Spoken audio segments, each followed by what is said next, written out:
Имаш ли проблеми с съня, с стреса?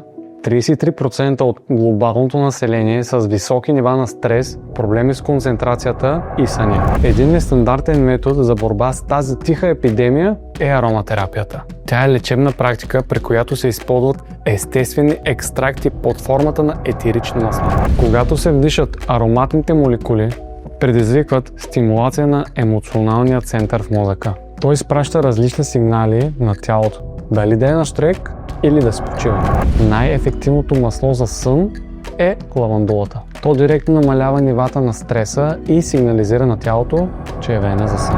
Ментата и цитрусовите аромати са особено ефективни за повишаване на енергийните нива, борбата с умората и изострянето на внимание.